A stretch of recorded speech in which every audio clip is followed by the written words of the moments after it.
સદગુરુ રમણદાસ મહારાજનો, સદગુરુ સુનિલરામ મહારાજનો, સદગુરુ બુદ્ધિસાગર મહારાજનો, સર્વે સંતનો.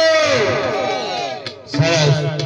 કેમ કે આપણે બહુ દૂરથી અહીંયા પહોંચ્યા અને આપણા માટે અહીંયા મહેશભાઈ ખબર નહીં સવારના મહેનત કરી બપોર ના કરી અહીંયા હું આવ્યો ને ત્યારે ઘાટું ઘાટું હસવાનું તૈયાર હતું કે અમારા ખૂબ દૂરથી પ્રેમી ભક્તો મહાપુરુષો અહીંયા પધારવાના છે, એમને કદાચ આવતામાં તૈયાર હોય તો જમાઈ ગયો એવો ભાવ કરીને આપણને ભોજન પુરસાદ તૈયાર રાખેલું હતું અને એ પણ આવતો મેં આપણને જમાડી લીધું.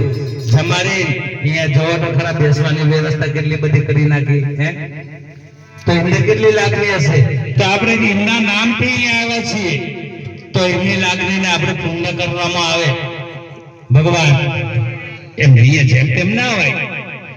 અહીંયા બધાને જાહેરાત આમંત્રણ હતું અમારા મહેશભાઈનું કે 11 અહીંયા માનકુવામાં છો તો આપણે એમના આમંત્રણને લઈને અહીંયા પહોંચેલા છે તો એ આમંત્રણ અહીંયા પૂર્ણ કરવામાં આવે.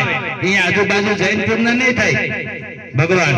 એટલે ગમે ત્યાં હોય ખોટું લાગે ને તો 2 રોટલી સવારે વધારે ખાઈ લેવાની, પણ આ તો અમારી સિસ્ટમ જ છે બોલવાની. એટલે ગમે ત્યાં હોય એટલે અંદર આવી જ જવાની જરૂર, કેમ કે આપણે ભજનના જ કાર્યમાં આવેલા છીએ અને અહીંયા આવ્યા પછી આપણું ભજન થઈ જવા જોઈએ. બાકી અહીંયા ભજનમાં આવવાનો કોઈ મતલબ જ નથી. ઘરે 2 ગોઠવવાનું થઈ જાય ને એ બરાબર, કેમ કે ઠંડી ના લાગે અને સવાર પણ પડી જાય. બાકી અહીંયા આવ્યા પછી આપણું ભજન બની જવા જોઈએ અને ભજન કદાચ ના બન્યું હોય ને તો આવા મહાપુરુષો બેઠા અમને જ ભજન બનાવી દે અને તમારું આ જીવન બની જાય. આ દરરોજ ભજન કરવામાં નહીં આવે, પણ આવા સંતોના ચરણોમાં જવું પડે. તન મન ધન અને ચોથું શીશ સતથી આવા સંતોના ચરણોમાં અર્પણ કરવું પડે, ત્યારે આ ભજન બને. બાકી જેમ તેમ બને નહીં. હું ભગત બની ગયો, ભગત બનવાથી કશું મેળ નહીં પડે. ભગત બનવાથી કશું મેળ નહીં પડે. ભગત તો બધી જાતના છે. 33 કરોડ દેવ છે, 33 કરોડ દેવના બધા ભગત છીએ, પણ આવા સંતના ચરણોની અંદર જે જીવતે કદાચ આપી દે ને એને કહેવાય ભગત. અને ત્યારે આ ભજન બને એમ છે, બાકી જેમ તેમ ભજન બને એવું નથી. અને જે કઈ ભજન બની ગયું ને એને આ વાતની તો મોજ આવી જાય, મોજ આવી જાય ભગવાન કે નહીં નહીં હા ભજન તો આવું જ બનવા જોઈએ કે વારંવાર ભજન ના કરવું પડે. એટલે ખૂબ અમારા હીરારામને ધન્યવાદ કરીએ કે 20 મિનિટ એમ એટલે આ અડધો કલાક થઈ જાય તો કોઈ ટેન્શન નથી હો. કેમ કે આજે આપણે અહીંયા મોજ જ કરવાનું છે, મોજ કરાવવાનું છે. અને બાકીનો અમારા ભગવાન બાજુ બેઠા છે એ બધું જે કંઈક અમારા મહેશભાઈ બનાવ્યું છે ને, ખારી ભાત બનાવ્યું હશે, સબ્જી બનાવી હશે, જે કંઈક બનાવ્યું હશે એ અમારા ભગવાન પીરસશે હો. એ મારા અંદર નહીં આવે. મારે ખાલી અહીંયા બેસવાની સિસ્ટમ બતાડવાની અને બોલવાની સિસ્ટમ બતાડવાની, એટલું જ મારું કાર્ય છે. બાકી જમાડવાની હાથમાં છે. એટલે તૈયાર રહેજો એકદમ. અને જમવા માટે તો એક જ વખત આ પ્રસાદ જમાઈ દે ને ભગવાન આખી જિંદગી હોતી પ્રસાદ પ્રસાદ પ્રસાદ જ થઈ જાય હો. દરરોજ ખાવાની જરૂર નહીં પડે એવો પ્રસાદ આપણે ભગવાન ખવાડે છે હો. એટલે વિનંતી છે, કદાચ કોઈ ભગત બન્યું હશે, કદાચ ના બન્યું હશે અને બની ગયું હોય તો એ વાંધો નહીં. કદાચ એ વસ્તુ ના સમજાઈ હોય ને તો સાહેબ આપણા અહીંયા ભગવાન બેઠા છે, સમજાવી દેશે. એનું જરાક ટેન્શન નહીં રાખવાનું, કેમ કે મનુષ્ય દેવ જે અવતાર લઈને આવ્યા છે ને એને ફરજિયાત ભગત બનવું પડશે. નહીં તો નક્કી લગ 84 લાગે ને લાગે. મીરાબાઈ એક વાણી બોલ્યા છે, હે તારી હાથ માને આવે ક્યાં વિના રે લગ 84 નહીં તો હે. આટલું જો કદાચ આપણા મનના અંદર આપણા જીવનના અંદર ઉભું જાય ને તો જીવન આખું ધન્ય બની જાય. પણ મહાપુરુષે એક સરસ ઉપમા મૂકી છે, ભગત બન્યા પછી તમારું જીવન ધન્ય બની જાય. ભગત બન્યા પછી તમારું જન્મ મરણ મટી જાય આ જો જીવતે મટાડી દે આજ બધા મરવાની રાહ છે અલા એ મરવાનું તો એ ક્યારે આવે એનું કોઈ નક્કી નહીં અહીંથી છોટાઉદેપુર બસમાં બેઠા બોરેલી ની જેતપુર ની છોટાઉદેપુર ની ટિકિટ કાઢી એટલે ત્યાં સ્ટેશન આવે એટલે ઉતરી જવાનું છે એ આગળ નહીં લઈ જાય અને આગળ લઈ જાય ને તો એ ડ્રાઈવર હો ગાંડો અને બેહવાવાળો હો ગાંડો હે એટલે આવી બસમાં બેસજો લાલબોરમાં એટલે તમારે જ્યાં પહોંચવું ત્યાં પહોંચા દે વારંવાર બસ બદલવાની ના રહે આ બસ બદલવામાં આપણે બધા રહી ગયા કોઈ કાળા બોરવાળી બેસી ગયો કે એક લીલા બોરવાળા બેસી ગયો કે એક લાલ બોરવાળા બેસી ગયો લાલ બોરવાળા બેસી ગયો ને બેર પડી ગયો ભગવાન કેમ કે અમે બેસી દે અમને ખબર એટલે ખૂબ વિનંતી છે કે આપણા સુનિલ બાબુ અમે જો કે એક જ તાલુકામાં છે અને જન એક જ ગામમાં બાજુ બાજુમાં મારે રહેવાનું મુંદ્રામાં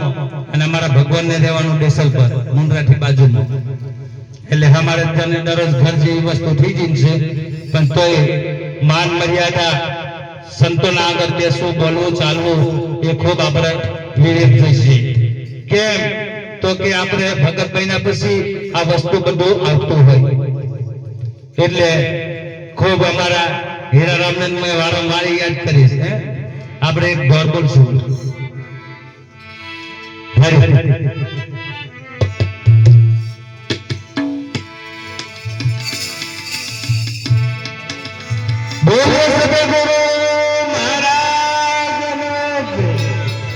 જે બોલવાનું આપણે માનકું ગામ નજીક જ છે એ આજુબાજુ ક્યાંક ભગવાનનું કાર્ય થાય છે એવું અહીંયા થોડુંક ખબર પડવા જોઈએ નહીં તો કાલે અમારા મહેશભાઈ કદાચ ગામમાં જઈને કે છે રાતે અમારે ત્યાં ભજન હતું સંતો આવ્યા હતા એટલે કે અમે અહીંયા તમારા બાજુમાં જ હતા તો અમને ખબર નથી ત્યાં ભૂલ પડે એટલે આ છે ત્યાં બોલ સંભળાવવા જોઈએ બોલીએ સકે ગુરુ મહારાજનો જય હરે હરે હરે હરે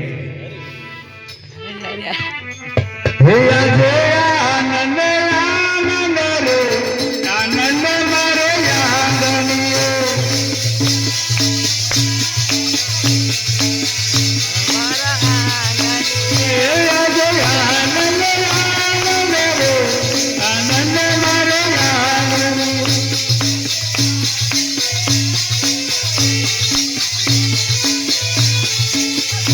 આજે આનંદ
સદગુરુ મહારાજ જય